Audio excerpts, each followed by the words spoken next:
Di berbagai desa dan negara, fenomena hilangnya laki-laki menciptakan ketimpangan gender yang mencolok, terutama di kalangan lansia. Alasannya migrasi, perang, bencana alam, dan perbedaan harapan hidup.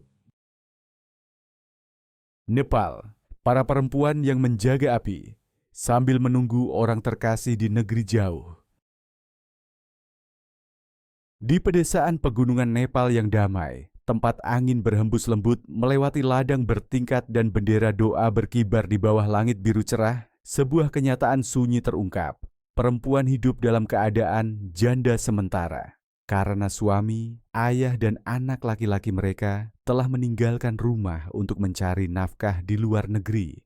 Sejak tahun 2006, gelombang migrasi tenaga kerja telah menjadi bagian yang tak terpisahkan dari kehidupan Nepal. Lebih dari 2,6 juta warga, kebanyakan pria usia kerja, telah pergi ke luar negeri, terutama ke negara-negara Teluk, Malaysia, atau India, demi kehidupan yang lebih baik bagi keluarga mereka. Namun biayanya sangat mahal. Di desa-desa seperti Brahmaa, pemandangan laki-laki menjadi jarang. Yang tertinggal adalah perempuan, orang tua, dan anak-anak, ditemani hanya oleh waktu dan kerinduan. Namun di tengah absennya para pria, perempuan Nepal muncul sebagai pilar yang tenang, namun tangguh. Mereka tidak hanya bertani dan memelihara ternak, tetapi juga menjaga tradisi, mempertahankan kehidupan spiritual, dan membesarkan cucu sementara anak-anak mereka bekerja jauh dari rumah. Meskipun tidak vokal, para ibu dan nenek ini adalah sumber kehidupan yang menopang komunitas. Terlebih lagi, di balik tahun-tahun kesunyian, mereka menghadapi banyak tantangan sosial. Kurangnya sumber daya pendukung, beban fisik dan mental, serta ketidakpastian jika terjadi krisis pada orang-orang tercinta di luar negeri. Setiap rumah di sini terasa seperti penantian sunyi, namun juga simbol ketabahan dan pengorbanan. Nepal dikenal bukan hanya sebagai tanah gunung Everest atau tempat kelahiran Buddha, tetapi juga sebagai tempat di mana perempuan dengan diam-diam menulis bab-bab penuh warna tentang cinta, kekuatan, dan ikatan tak tergoyahkan antara manusia dan tanah mereka. Bangladesh, janda sunyi di tengah badai takdir. Bangladesh, sebuah negara yang terletak di sepanjang Teluk Benggala, telah lama akrab dengan pertempuran tanpa nama, melawan topan, melawan kemiskinan, dan melawan kesedihan tak kasat mata dari mereka yang ditinggalkan. Bagi jutaan perempuan di sini, rasa kehilangan suami tidak selalu datang dari kematian, melainkan dari perpisahan tak pasti akibat migrasi tenaga kerja dan kecelakaan kerja yang keras. Pada tahun 2024, lebih dari 1.000 pria Bangladesh kehilangan nyawa mereka saat bekerja, terutama di lokasi konstruksi di luar negeri dan dalam negeri. Angka itu hanyalah puncak gunung es, mencerminkan rapuhnya mata pencaharian yang dikejar dalam kondisi tidak aman dan dengan perlindungan yang minim. Selain itu, alam sendiri adalah pencuri yang sunyi. Badai, banjir, dan kenaikan permukaan laut tidak hanya menghancurkan rumah, tetapi juga merenggut nyawa pencari nafkah keluarga. Perempuan, terutama yang lanjut usia di pedesaan, menjadi sosok yang menjaga rumah, ladang, dan kenangan akan mereka yang telah pergi. 73% perempuan lansia di Bangladesh tinggal di daerah pedesaan. Banyak dari mereka tanpa suami di sisi mereka, entah karena meninggal, sedang bekerja jauh, atau tidak pernah kembali. Mereka tidak hanya menghadapi kesepian tetapi juga memikul seluruh tanggung jawab berat rumah tangga dan komunitas, mulai dari bertani dan merawat cucu hingga bertahan menghadapi bencana alam. Perempuan-perempuan ini sering tidak memiliki suara dalam masyarakat, tetapi mereka adalah saksi hidup dari sistem yang tidak adil, di mana pria pergi dengan mimpi kehidupan yang lebih baik dan perempuan tinggal untuk menanggung semua akibatnya. Mereka tidak dapat menikah lagi karena norma budaya dan hampir tidak mendapat dukungan dari pemerintah atau komunitas. Namun begitu, mereka tetap hidup, tetap bekerja, dan tetap berharap. Bangladesh bukan hanya tanah sungai dan badai, tetapi juga tempat di mana perempuan, bahkan dalam kesunyian, melawan kesulitan dengan kekuatan luar biasa. Armenia, perempuan yang menjaga jiwa bangsa setelah badai sejarah. Terletak di pegunungan Kaukasus yang megah, Armenia bukan hanya tempat lahirnya peradaban kuno, tetapi juga tanah yang ditandai oleh luka sejarah mendalam dari genosida tahun 1915 hingga perang berkepanjangan dan kesulitan ekonomi pasca Soviet. Melalui semua gejolak ini, perempuan Armenia tidak hanya menyaksikan sejarah, tetapi juga menjaga jiwa seluruh bangsanya. Warisan pembantaian, perang perbatasan dengan Azerbaijan, dan kemiskinan yang berkepanjangan telah menyebabkan ketimpangan gender yang parah di kalangan lansia. Pria yang merupakan tentara dan pekerja utama menjadi korban terbanyak, menyisakan generasi perempuan yang hidup dalam kesendirian, namun menolak untuk menyerah.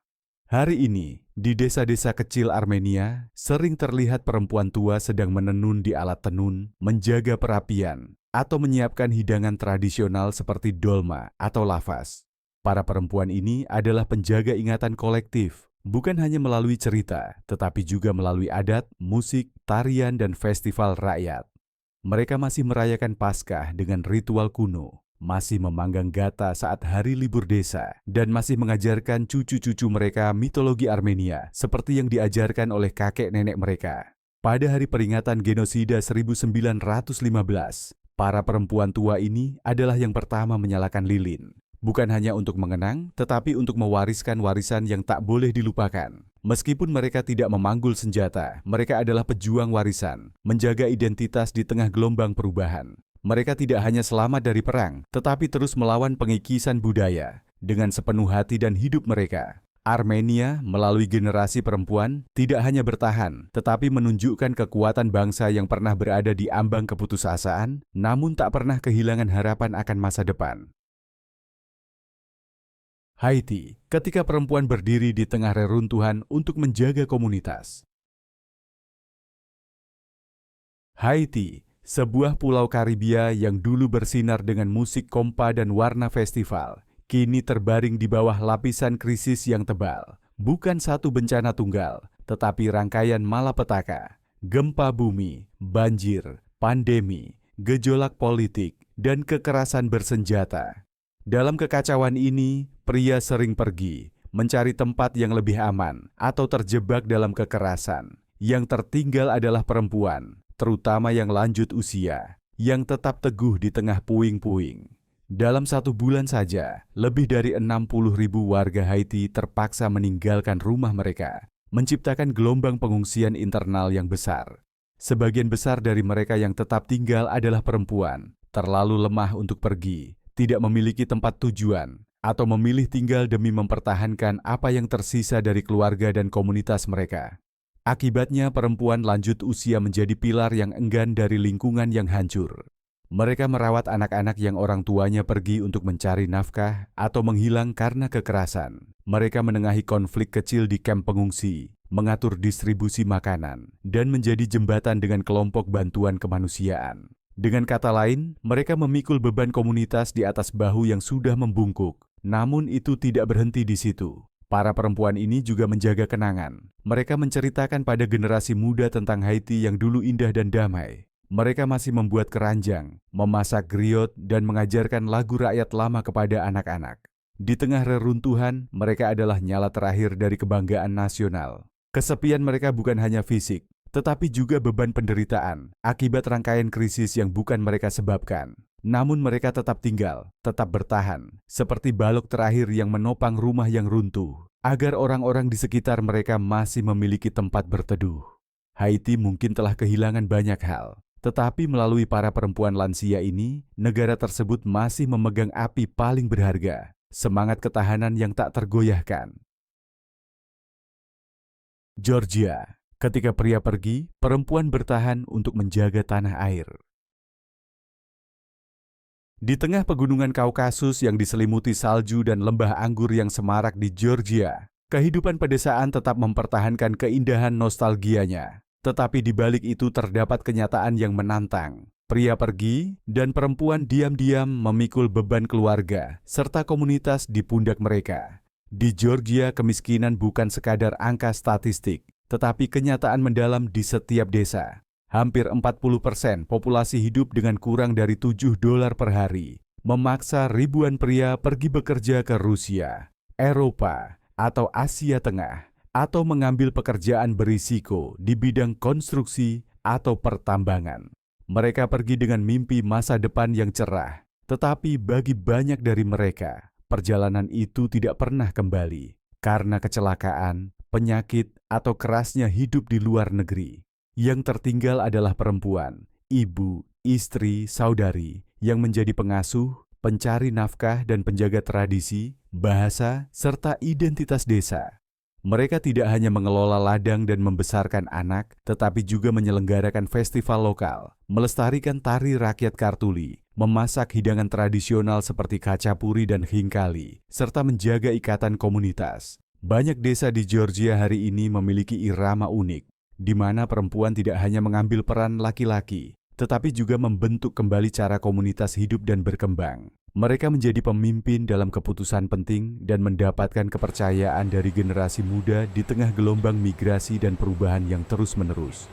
Georgia dikenal bukan hanya karena anggurnya atau keramah tamahannya, tetapi juga karena ketangguhan perempuan-perempuannya yang mengubah kepergian menjadi kesempatan untuk menegaskan peran dan kemampuan mereka. Dalam keheningan jalan pedesaan tempat pria tak lagi melangkah, jejak kaki perempuan menggema, teguh, kuat, dan penuh kebanggaan. Moldova, negeri tempat perempuan menanggung semuanya. Moldova, sebuah negara kecil yang terletak di antara Rumania dan Ukraina, dikenal karena kebun anggurnya yang tak berujung dan budaya yang memadukan timur dan barat. Namun di balik keindahan pedesaannya, tersembunyi kenyataan yang sering terabaikan. Perempuan di sini diam-diam menopang masyarakat, karena para pria terus meninggalkan tanah air mereka untuk mencari peluang yang lebih baik di luar negeri.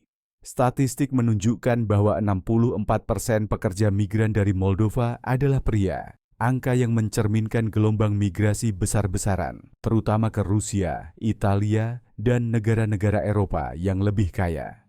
Eksodus ini meninggalkan beban berat di banyak daerah pedesaan. Perempuan lanjut usia 2 kali lebih banyak dibandingkan pria seusia mereka, menciptakan ketimpangan mencolok dalam struktur sosial dan keluarga. Namun, perempuan Moldova tidak menghindar dari tantangan. Mereka mengelola pertanian kecil, merawat kebun anggur, memanen buah, dan melakukan pekerjaan berat yang biasanya dilakukan pria. Selain itu, banyak yang membuka toko kelontong, restoran kecil, atau terlibat dalam kegiatan amal lokal, menjadi tulang punggung ekonomi pedesaan.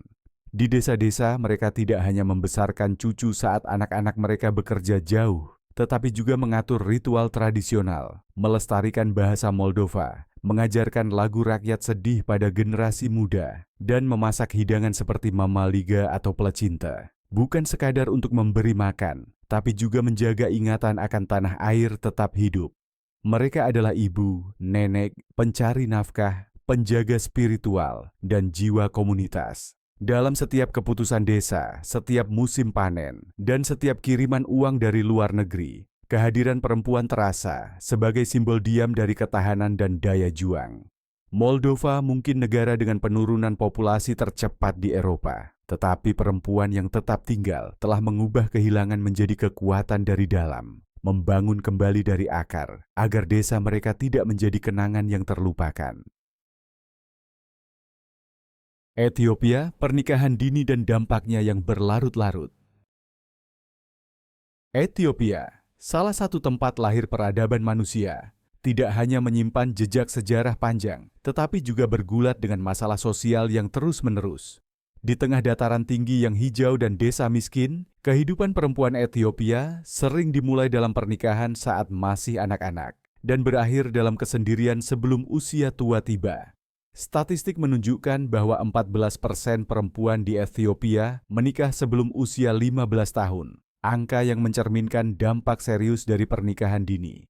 Anak perempuan yang bahkan belum cukup umur untuk dewasa menjadi istri, lalu ibu, dan harus menanggung beban hidup orang dewasa saat masih belum matang secara emosional maupun fisik. Kurangnya pria usia menengah akibat migrasi, perang, dan kesehatan buruk, terutama di pedesaan, membuat banyak perempuan menjadi janda di usia muda. Mereka jarang menikah lagi, bukan hanya karena tekanan budaya, tetapi juga stigma, kurangnya dukungan sosial, dan beban keluarga yang berat. Di komunitas tradisional, ketika seorang pria meninggal, perempuan tidak hanya kehilangan suami, tetapi juga status sosialnya. Ia menjadi terpinggirkan, harus mengasuh anak sendiri, bekerja untuk memberi makan keluarga, dan pada saat yang sama menjaga nilai-nilai tradisional.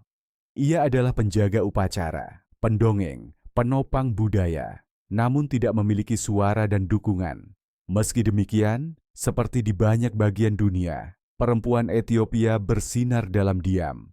Mereka bekerja di ladang kering, mengangkut air dari sumur jauh, mengajarkan anak-anak membaca, dan menceritakan kisah kuno di bawah atap tanah liat. Meski hidup mereka penuh ketidakadilan, mereka tetap menjadi jangkar spiritual, saksi tradisi kuno, dan pembawa harapan akan perubahan. Ethiopia sedang berkembang, tetapi tanpa menangani akar masalah seperti pernikahan anak, ketimpangan gender, dan ketiadaan jaminan sosial. Jutaan perempuan akan terus hidup dalam kesepian di desa-desa terpencil. Mereka yang menghabiskan masa mudanya sebagai istri dan masa tuanya dalam kekosongan. DRC, Kongo, ketika perempuan menjadi pilar setelah perang.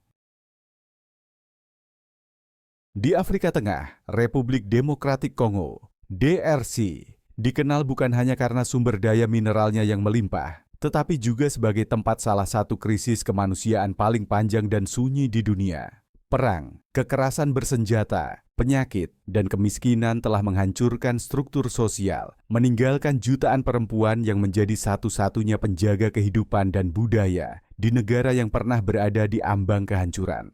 Dalam 5 tahun saja, lebih dari 3 juta warga Kongo meninggal dunia, sebagian besar akibat konflik bersenjata, malaria, Ebola, dan runtuhnya sistem kesehatan. Pada saat yang sama, sekitar 30 juta kasus malaria tercatat, menjadikannya pembunuh sunyi yang sama menghancurkannya dengan peluru. Dalam kenyataan ini, pria, entah tewas di medan perang atau dipaksa bergabung dengan kelompok bersenjata, meninggalkan kekosongan yang harus diisi perempuan secara diam-diam namun berani. Di desa dan kamp pengungsi, perempuanlah yang mengolah tanah, membangun kembali rumah, membesarkan anak yatim, dan menjaga komunitas tetap utuh. Bukan hanya ibu dari anak mereka sendiri, banyak perempuan Kongo telah menjadi ibu bagi seluruh generasi, membesarkan anak-anak yang bukan milik mereka, menjalankan sekolah darurat di gubuk-gubuk, atau mengajarkan lagu-lagu untuk mengalihkan perhatian dari suara tembakan semalam. Mereka melestarikan festival, makanan, dan tarian tradisional sebagai cara untuk berkata, "Kami masih hidup dan kami masih orang Kongo." Yang luar biasa adalah, meskipun mengalami kehilangan dan trauma yang tiada akhir, baik fisik maupun emosional, mereka tidak tumbang. Perempuan Kongo bukan hanya korban, mereka adalah pahlawan sunyi, perwujudan ketahanan dan semangat komunitas yang bangkit dari kehancuran. Dunia jarang menyebut mereka, tetapi perempuan-perempuan inilah yang membangun masa depan Kongo bata demi bata, dengan tangan yang kasar dan hati yang tak bisa dipatahkan. Afghanistan, ketika perang dan prasangka mencekik harapan. Afghanistan, negeri yang dulu bersinar dengan perpustakaan, alat musik, dan sutra di sepanjang jalur sutra legendaris, kini menjadi tempat di mana impian perempuan dikubur di bawah perang, hukum yang keras, dan prasangka kuno. Bahkan ketika senjata terdiam, perang lain terus berlanjut, perjuangan sunyi perempuan melawan penghapusan diri mereka. Lebih dari 4 dekade konflik telah mencabik-cabik populasi, memaksa jutaan orang, terutama pria, melarikan diri ke luar negeri atau tewas. Hasilnya adalah masyarakat yang sangat timpang, terutama di daerah pedesaan, di mana perempuan tua hidup dalam isolasi, tanpa suami, tanpa anak laki-laki, dan tanpa suara di masyarakat. Dengan kembalinya kekuasaan Taliban, semua pencapaian perempuan setelah tahun 2001 dengan cepat dihancurkan. Mereka dilarang bersekolah, bekerja di sebagian besar bidang, dan menghadapi pembatasan berat atas pergerakan dan kebebasan berbicara. Perempuan lanjut usia, dulu guru, dokter, seniman, atau ibu dari generasi, kini terkurung di rumah, di penjara bukan hanya oleh tembok, tetapi oleh peraturan. Banyak yang hidup dalam kemiskinan, kesepian, dan tanpa perawatan. Tetapi rasa sakit yang lebih dalam adalah menyaksikan cucu perempuan mereka mengulangi siklus yang sama, tanpa pendidikan, tanpa suara, dan tanpa mimpi.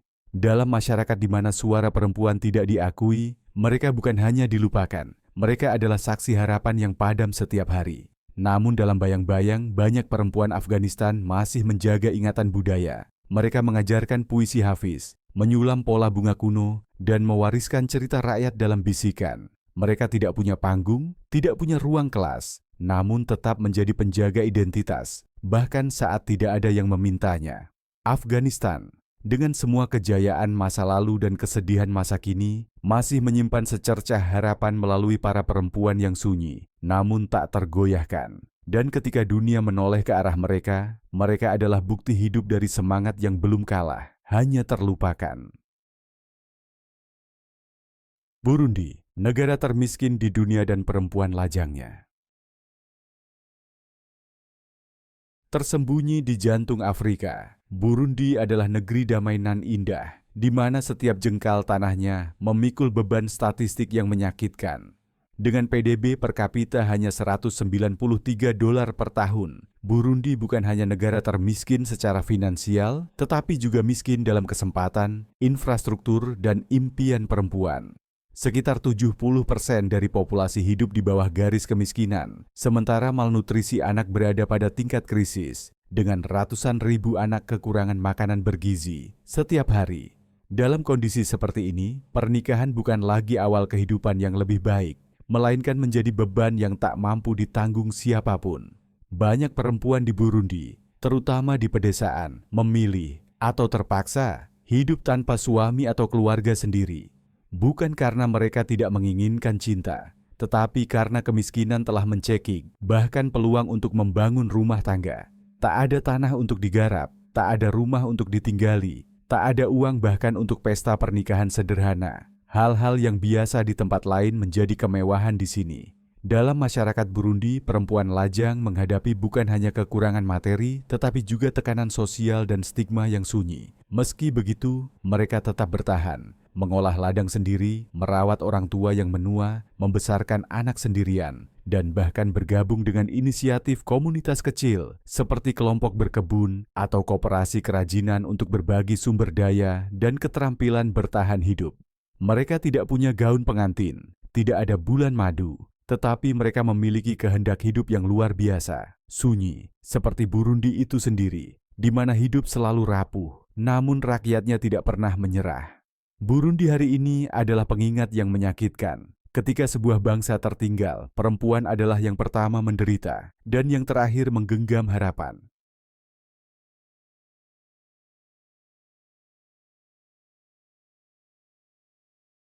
Dari Nepal hingga Burundi, setiap kisah adalah potongan kehidupan yang mentah, menampilkan ketangguhan sunyi para perempuan yang menjaga komunitas mereka tetap utuh di tengah kesulitan. Jika kehidupan ini telah menyentuh hati Anda, jangan lupa untuk menyukai, berlangganan, dan tinggalkan komentar untuk membantu menyebarkan empati dan kesadaran.